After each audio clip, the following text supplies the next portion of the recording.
오늘 살펴볼 하나님의 말씀은 고린도 전서 10장 16절에서 22절 말씀입니다.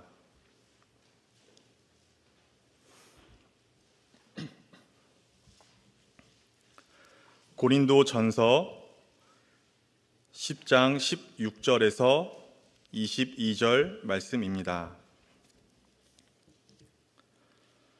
하나님의 말씀을 봉독합니다. 우리가 축복하는 바 축복의 자는 그리스도의 피에 참여함이 아니며 우리가 떼는 떡은 그리스도의 몸에 참여함이 아니냐. 떡이 하나요 많은 우리가 한 몸이니 이는 우리가 다 한 떡에 참여함이라. 육신을 따라 난 이스라엘을 보라. 제물을 먹는 자들이 제단에 참여하는 자들이 아니냐. 그런즉 내가 무엇을 말하느냐. 우상의 제물은 무엇이며 우상은 무엇이냐. 무릇 이방인이 제사하는 것은 귀신에게 하는 것이요 하나님께 제사하는 것이 아니니 나는 너희가 귀신과 교제하는 자가 되기를 원하지 아니하노라. 너희가 주의 잔과 귀신의 잔을 겸하여 마시지 못하고 주의 식탁과 귀신의 식탁에 겸하여 참여하지 못하리라. 그러면 우리가 주를 노여워하시게 하겠느냐. 우리가 주보다 강한 자냐. 아멘. 고린도 전서에서 바울 사도가 끊임없이 주장하고 가르치고 권면하는 것은 오직 하나, 예수 그리스도 중심적인 것입니다. 그 목적이 무엇입니까? 그 목적은 그리스도의 증거가 교회 안에 견고하게 자리 잡고 신자들이 다시 오실 그리스도를 기다리고 그리스도 안에서 끝까지 견고히 인내하도록 하기 위해서입니다. 그래서 바울 사도는 구체적으로 베드로나 아볼로나 자신이 아니라 오직 그리스도를 따르라고 훈계하고 이 세상의 지혜가 아닌 하나님의 지혜이신 그리스도와 그리스도의 복음에 창념할 것을 가르칩니다.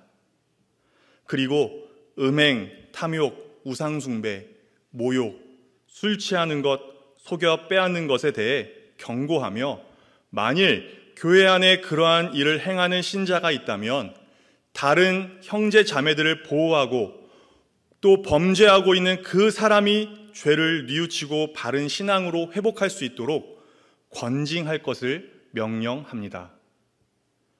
복음이 교회 안으로는 순결을 유지하고 그 복음의 진리가 견고히 뿌리 내리도록 해야 하기 때문입니다. 또한 바울 사도는 복음이 교회 밖으로 전파되게 하기 위해 신자들은 경주하는 자가 열심히 다름질하듯 복음 전파를 위해 힘껏 달려야 하고 모든 일에 오직 예수 그리스도와 그리스도의 복음이 전파되도록 복음 전파에 방해가 되는 것들은 절제해야 한다라고 교훈합니다. 신자의 삶의 방향과 목적은 오직 예수 그리스도를 전하여 유대인들, 율법 아래에 있는 자들, 율법 없는 자들, 약한 자들, 더 많은 사람들을 아무쪼록 몇 사람이라도 구원하는 것이 되어야 한다고 강조하며 신자의 본분, 교회의 사명이 무엇인지를 가르칩니다. 범사에 참는 것은 그리스도의 복음에 아무 장애가 없게 하려 함이로다. 내가 모든 사람에게서 자유로우나 스스로 모든 사람에게 종이 된 것은 더 많은 사람을 얻고자 함이라. 아무쪼록 몇 사람이라도 구원하고자 함이니. 그런데 만일 신자가 우상숭배와 같은 미신적인 종교 의식이나 모임이나 행사에 참여하거나 점집이나 우상의 신전을 아무렇지도 않게 드나들면서 우상 숭배자들과 함께 어울리고 우상의 재물을 먹고 마신다면 그리스도의 증거가 그 사람 안에 견고히 자리 잡을 수 있을까요? 교회 안에 그러한 사람들이 적지 않고 또한 그러한 일들을 내버려 둔다면 교회가 복음의 순결함을 유지할 수 있을까요? 그러한 신자와 교회가 세상을 향하여 예수 그리스도의 유일한 구주 되심을 전한다면 사람들이 귀를 기울여 들을까요? 무엇보다 만일 신자가 우상 숭배에 참여하거나 관여한다면 우리의 주 예수 그리스도께서 기뻐하실까요? 우상 숭배에는, 미신적인 일에 참여하는 것에는 어떠한 예외 조항도 없습니다. 그래서 바울 사도는 강력히 단호하게 명령합니다.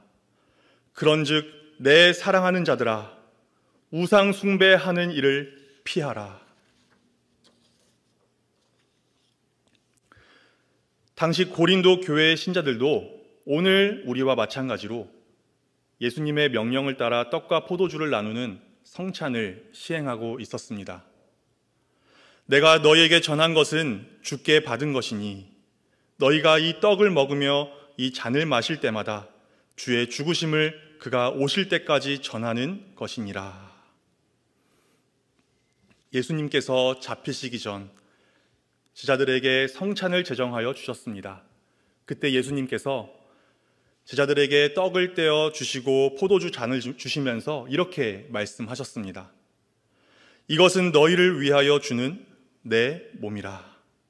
이것은 죄사함을 얻게 하려고 많은 사람을 위하여 흘리는 바 나의 피, 곧 언약의 피니라. 그래서 바울 사도는 16절에서 고린도 교회 성도들에게 축복의 잔을 받는 것은 그리스도의 피에 참여하는 것이고 떡을 떼는 것은 그리스도의 몸에 참여하는 것이라고 말하는 것입니다. 우리가 축복하는 바 축복의 잔은 그리스도의 피에 참여함이 아니며 우리가 떼는 떡은 그리스도의 몸에 참여함이 아니냐. 신자는, 저와 여러분들은 성찬을 시행하면서 우리를 위해 찢기신 그리스도의 몸을 상징하는 떡을 떼어 먹을 때 떡이 우리 몸의 생명을 양육하고 유지하고 보존하듯이 그리스도의 몸은 우리의 영혼에 생기와 활력을 주는 유일한 음식이라는 것을 배우게 됩니다. 또한 신자를 위해 흘리신 그리스도의 피를 상징하는 포도주 잔을 받아 마실 때 우리는 우리의 죄값을 대신 치르시기 위해 예수님께서 그 포도주의 빛깔과 같은 붉은 피를 흘리셨음을 생각하며 겸손히 애통하게 됩니다. 하지만 곧이어 그 포도주의 향과 맛이 우리 입안에 가득 차 우리에게 즐거움을 주는 것처럼 예수님께서 피 흘려 우리에게 베풀어 주신 구원의 기쁨이 우리 영혼에 충만케 되어 우리는 영적 즐거움을 또한 누리게 됩니다. 성찬에 참여하는 신자들은 이렇게 한 떡에 참여하여 자신들이 그리스도와 연합한 한 몸, 그리스도의 몸, 그리스도의 교회라는 것을 두 눈으로 또렷하게 보고 또한 몸으로 생생하게 경험하는 것입니다. 그래서 바울 사도는 이렇게 말합니다. 떡이 하나요, 많은 우리가 한 몸이니 이는 우리가 다 한 떡에 참여함이라. 그렇다면 이러한 의미를 갖는 성찬에 참여하는 자가 어떤 모양으로든 우상 숭배나 미신적인 일들에 참여하는 것이 합당한 일일까요? 당연히 아닌 것입니다. 예수님께서 나의 죄값을 대신 치르시고 나를 구원하시기 위해 살이 찢기시고 피를 흘리셨다고 말하면서 동시에 우상을 위해 쌓은 제단 앞에서 우상에게 바친 음식과 음료를 먹고 마시는 일에 참여할 수 없는 것입니다. 한 손에 성경을 또 다른 한 손에 점쟁이에게 줄 복채를 들고 있는 것은 말도 안 되는 일입니다.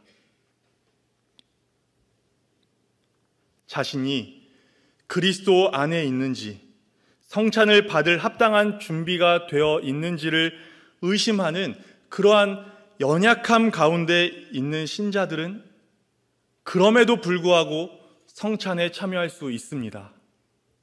왜냐하면 만일 그가 자신이 그리스도 안에서 발견되고 죄악에서 벗어나기를 진심으로 바란다면 그는 하나님께서 보시기에 성찬을 받을 준비가 되어 있는 것이기 때문입니다. 예수님께서는 그러한 자들이 성찬에 참여함으로써 믿음이 더욱 강화되는 것을 기뻐하시기 때문입니다. 그러나 하나님께서 금지하신 우상숭배와 미신적인 일들에 참여하여 스스로를 더럽히기를 주저하지 않으면서 성찬에도 참여하는 자들은 자기의 죄를 먹고 마시는 것입니다. 그러한 사람들은 자발적으로 그리스도와 교제하는 것을 끊어버린 것이고 그리스도께서 베풀어 주시는 영혼의 참된 양식과 음료를 내다 버리는 것과 같습니다. 그러므로 유대교에서 회심한 신자들인지 그러한 신자들이든지 제우스나 헤르메스 등의 이방 신들을 섬기던 신자들이든지 점집의 단골 손님이었든지 예수 그리스도를 영접한 이후로는 더 이상 우상 숭배나 미신적인 일들에 참여하는 일들을 피해야 합니다. 이것이 주님의 명령입니다. 신자들이 그리스도의 복음을 향하여 힘껏 달리고 있는 것처럼 우리는 동시에 옛 습관들 중에 하나인 우상 숭배와 미신적인 일들로부터 힘껏 피하여 달아나야 합니다. 우상 숭배와 관련된 것은 어떤 모양이라도 버려야 합니다. 만일 교회 안에 그러한 사람들이 있다면 다른 신자들과 또 교회를 보호하고 그리스도의 복음을 순결하게 유지하고 보존하도록 하기 위해 그리고 그 범죄한 자가 다시 하나님을 경외하고 회개하고 돌아오도록 하기 위해 성찬을 받지 못하도록 하고 불가피한 경우에는 교회에서 쫓아내는 출교를 시행해야 합니다. 이렇게 우상 숭배와 미신적인 일들은 하나님께서 가증하게 여기시는 큰 죄입니다. 겉으로는 우상 숭배나 미신적인 일들과 관련된 외적인 행위들에 참여하고 있기는 하지만 마음으로는 하나님을 믿고 있기 때문에 실제로는 우상 숭배를 하는 것이 아니라고 변명할 수도 없습니다. 하나님께서는 하나님만을 예배하라 라고 1계명, 2계명에 어린아이로부터 어른에 이르기까지 누구나 알아들을 수 있는 말로 명령하셨고 또한 예배의 형식도 가르쳐 주셨기 때문입니다. 성경은 분명히 경고합니다. 악은 어떤 모양이라도 버리라. 바울 사도는 구약의 제사를 예로 들어서 설명합니다. 육신을 따라 난 이스라엘을 보라. 제물을 먹는 자들이 제단에 참여하는 자들이 아니냐. 이런 의미입니다. 하나님께 바치고 남은 제물의 특정 부위들을 각각 받아 먹었던 구약의 제사장들과 제사자들이 바로 하나님께 드리는 제사에 참여한 예배자들이었다. 그렇다면 우상에게 제물을 바치는 자리에서 그 이교도들과 함께 먹고 마시는 사람들이 우상 숭배에 참여하는 우상 숭배자들이 아니면 무엇이겠는가? 아무리 외적인 행위뿐이었다고 핑계한다 해도 마땅히 하나님께 드렸어야 할 영광을 우상에게 돌렸다는 사실은 조금도 달라지지 않는 것입니다. 물론 우상이나 우상에게 바친 제물에 어떤 능력이나 효력이 있어서 사람을 부정하게 만드는 것은 아닙니다. 우상의 제물은 무엇이며 우상은 무엇이냐? 우상은 그 자체로는 자연이든 돌이나 나무나 금속으로 만든 조각상이든 피조물에 불과합니다. 우상에게 바친 음식들도 마찬가지로 그 자체로는 다른 일반 음식들과 다를 것이 없습니다. 그러나 우상 숭배자들은 하나님께로부터 심판을 받아 마땅한 그 미신적인 생각과 헛된 것을 의지하는 마음과 피조물을 경배하는 사악한 행위들로서 우상을 숭배하고 우상에게 바친 음식을 먹고 마시는 것이기 때문에 더럽고 부정하게 됩니다. 바울 사도는 이렇게 더럽고 부정한 우상 숭배는 곧 귀신과 교제하는 것과 다르지 않다라고 엄중하게 경고합니다. 왜냐하면 우상 숭배는 하나님을 대적하는 일이고 하나님을 대적하는 일은 사탄의 일이기 때문입니다. 무릇 이방인이 제사하는 것은 귀신에게 하는 것이요 하나님께 제사하는 것이 아니니 나는 너희가 귀신과 교제하는 자가 되기를 원하지 아니하노라. 사탄의 말을 들은 아담과 하와는 하나님께 불순종하여 타락했고 모든 사람은 죄로 부패하게 되었습니다. 그리고 부패한 자들의 특징이 무엇입니까? 그 생각이 허망하여지며 미련한 마음이 어두워졌나니 스스로 지혜 있다 하나 어리석게 되어 썩어지지 아니하는 하나님의 영광을 썩어질 사람과 새와 짐승과 기어다니는 동물 모양의 우상으로 바꾸었느니라. 우상 숭배는 이렇게 사탄의 말과 직접적으로 연결되어 있는 것입니다. 따라서 우상 숭배는 귀신과 교제하는 것입니다. 우상 숭배는 하나님과 사탄 사이에 어떤 중간에 있는 것이 아니라 결국 사탄을 숭배하는 것이라는 말입니다. 칼빈은 이렇게 말했습니다. 사람들이 참되신 하나님으로부터 돌아서는 순간 사탄이 그들의 경배의 대상으로 즉시 그들 앞에 등장하고 그들은 사탄을 경배할 수밖에 없게 된다. 그리스도와 교제하는 자가 되든지 아니면 우상 숭배를 통해서 사탄과 교제하는 자가 되든지 어느 한쪽을 선택해야 합니다. 둘 다는 없습니다. 너희가 주의 잔과 귀신의 잔을 겸하여 마시지 못하고 주의 식탁과 귀신의 식탁에 겸하여 참여하지 못하리라. 우상 숭배, 미신적인 생각과 행위들은 하나님께서 미워하시는 가증한 죄라고 수없이 반복해서 말씀하시고 경고하셨습니다. 1계명에서 너는 나 외에는 다른 신들을 내게 두지 말라라고 하셨고 2계명에서 너를 위하여 새긴 우상을 만들지 말고 또 위로 하늘에 있는 것이나 아래로 땅에 있는 것이나 땅 아래 물속에 있는 것에 어떤 형상도 만들지 말며 그것들에게 절하지 말며 그것들을 섬기지 말라라고 엄중히 경고하셨습니다. 나 여호와가 그 우상의 수요대로 보응하리니 우상 숭배하는 자들을 그 우상의 수요대로 보응하시겠다고 말씀하셨습니다. 오늘 본문 앞부분인 고린도전서 10장 7절 8절이 우리에게 본보기로 증거하듯이 출애굽 당시 이스라엘 백성들이 우상 숭배에 참여했다가 많은 사람이 하나님의 진노 아래 죽임을 당했습니다. 이스라엘이 바알 보올에게 가담한지라 여호와께서 이스라엘에게 진노하시니라.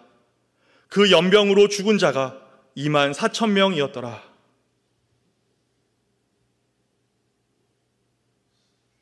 그렇다면 신자들이 우상 숭배와 미신적인 일들을 피하는 것이 마땅하지 않습니까? 우상 숭배와 미신적인 생각과 행위들로서 우리가 주님을 노엽게 해서야 되겠습니까? 우리가 주님보다 강하단 말입니까?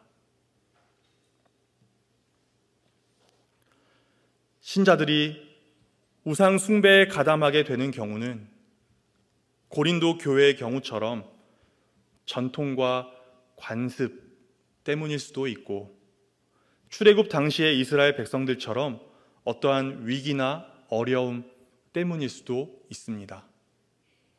그러나 앞서 말했듯이 어떠한 경우에도 우상 숭배에 가담하는 것은 핑계할 수 없는 큰 죄입니다. 하나님의 엄중한 경고의 말씀과 이스라엘 백성들을 본보기로 우리에게 보여주시는 하나님의 그 진노 앞에 그 누구도 변명할 수 없습니다. 무엇보다 우리를 위해 십자가에 못 박혀 살이 찢기시고 피를 흘리신 예수님 앞에서 어떻게 우리가 우상의 음식과 잔을 들고 뻔뻔히 서 있을 수 있겠습니까? 그럴 수 없습니다. 예수님의 부활, 곧 빈 무덤을 믿는 신자들이 어찌 조상들의 무덤에 우리의 기도에 무릎을 꿇을 수 있습니까? 그럴 수 없습니다. 전통, 관습, 문화가 신자의 삶에, 저와 여러분들의 삶에 큰 걸림돌이 되는 경우가 많으나, 그럼에도 불구하고 하나님으로부터 선물로 주어진 믿음을 사람의 것에 맞추거나 타협해서는 안 됩니다. 믿음은 어떤 상황 속에서도 하나님을 신뢰하도록 주신 것이지, 어떤 상황에 따라 포기하고 타협할 수 있는 것으로 주신 것이 아닙니다. 하와와 사탄의 일을 생각해 보십시오. 모압의 바알볼에 가담하여 하나님의 심판을 받은 이스라엘 백성들을 생각해 보십시오. 우상 숭배와 같은 미신적인 종교 의식이나 모임이나 행사에 참여하면서 점집이나 우상의 신전을 아무렇지도 않게 드나들면서 우상 숭배자들과 함께 어울리고 우상의 재물을 먹고 마시는 사람의 믿음이 자라고 견고해지는 것은 있을 수 없는 일인 것입니다. 그러한 사람들을 통해 그리스도의 복음이 세상의 전통과 관습과 문화를 관통하여 전파될 리 만무한 것입니다. 오히려 복음 전파에 방해가 될 뿐입니다. 하나님께만 영광을 돌려드리는 일에 있어서 타협은 적당한 지혜가 아니라 우상 숭배의 절벽으로 떨어지는 위험한 문입니다. 사탄이 내민 손을 붙잡는 것입니다. 우리는 그리스도의 복음, 예수 그리스도를 중심으로 우리를 둘러싸고 있는, 우리가 살아가고 있는 이 전통과 관습과 문화를 판단해야 합니다. 우상 숭배나 미신적인 일들과 같이 멀리할 것은 멀리하고 피할 것은 피하고 버릴 것은 버려야 합니다. 또한 어떠한 위기나 어려움의 상황 속에서 신자들이 우상 숭배나 미신적인 일에 빠지는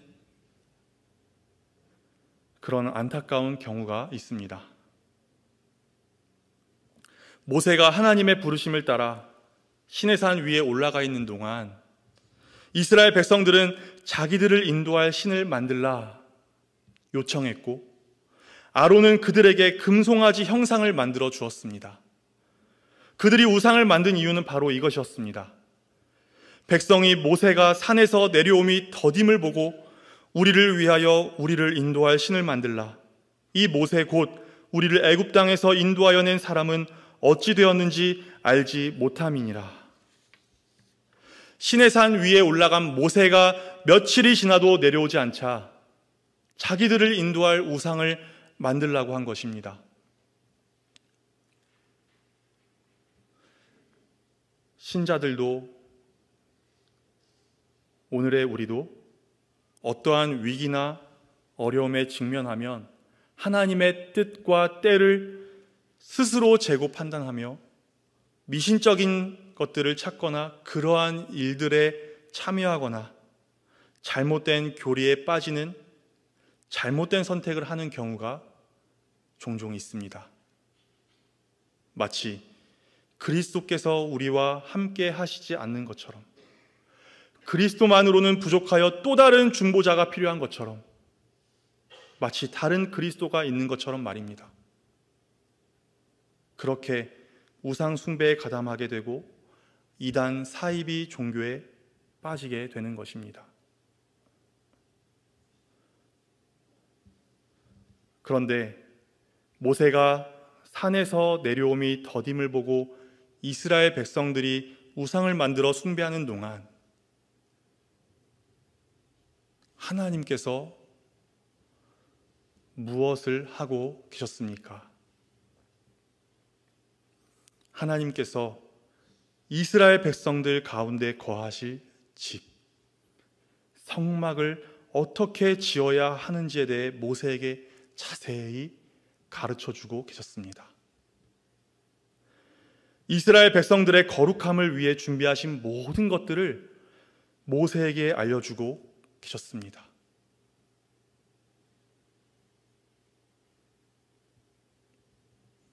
예수님을 미리 나타내 보이는 그 모든 구약의 계시들을 보여주고 계셨습니다. 이뿐만이 아닙니다. 그들이 배고프다고 목마르다고 하나님을 원망할 때 하나님께서는 만나와 메추라기를 준비해 두셨고 반석에서 물이 나오게 하셨습니다. 가나안 땅을 정탐하고 온 사람들이 하나님을 원망했었지만 하나님께서는 그 땅에 라합이라는 도울 자를 예비해 두고 계셨습니다. 여리고성 전투를 앞두고 길갈에서 할례를 받아 전투할 수 없는 상황에 있을 때 하나님께서는 이미 여리고성 앞에 여호와의 군대 대장을 보내어 두셨습니다.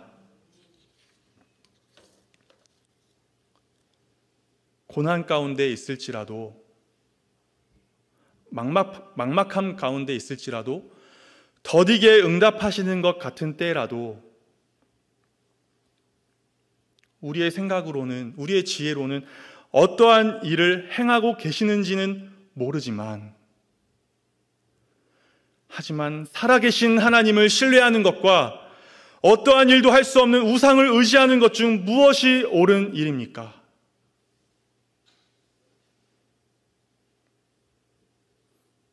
속지 마시기 바랍니다. 어떠한 일을 행하고 계시는지는 모르지만 하나님은 살아계십니다. 행하고 계시는 그 일들은 궁극적으로 우리에게 가장 좋은 것들입니다.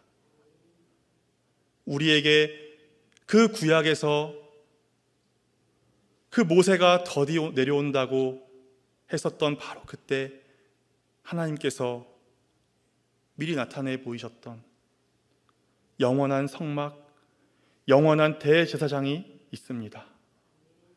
우리에게 우리의 완전한 거룩함이 되어주시는 분이 있습니다. 우리에게 영원한 만나, 영원한 생수가 있습니다. 우리에게 영원한 중보자가 있습니다. 우리에게 영원한 대장이 있습니다. 예수 그리스도. 이 세상을 살아가는 동안 여러 가지 어려움들에 직면할 수밖에 없는 연약한 우리에게 하나님께서 주신 것이 무엇입니까? 죽은 우상이 아닙니다. 살아계신 하나님, 예수 그리스도이십니다. 알 수 없고 또 할 수 없는 일들을 마주할 수밖에 없는 무지하고 무능력한 우리에게 하나님께서 주신 것이 무엇입니까? 미신적인 종교의식이 아닙니다. 예수 그리스도와 예수 그리스도께서 우리를 위해 행하셨고 행하고 계시며 행하실 일들과 이루실 약속을 증거하는 바로 이 성경. 예수 그리스도와 우리가 연합했다는 것을 보증하는 우리의 눈으로 보게 하시는 그 세례와 성찬. 예수 그리스도께서 우리의 부르짖음을 들으시는 수단인 기도를 주셨습니다. 그러니 우상을 피하십시오. 예수 그리스도께로 나아가십시오. 미신적인 종교 의식에 가담하지 마십시오. 성경과 성례와 기도에 적극적으로 참여하십시오. 이 은혜의 수단들로서 살아계신 하나님 예수 그리스도를 만날 것입니다. 예수 그리스도로 인한 산 소망과 참 평강을 얻게 될 것입니다. 성경 예수 그리스도, 성례 예수 그리스도, 기도 예수 그리스도. 우리에게 자신을 계시하시고 자신을 내어주시고 자신으로 충만케 하신 성부, 성자, 성령 하나님을 찬송합니다. 삼위 하나님만이 유일하신 하나님, 참되신 하나님, 살아계신 하나님이심을 믿습니다. 모든 영광과 존귀를 하나님께만 돌려드립니다. 기도하겠습니다.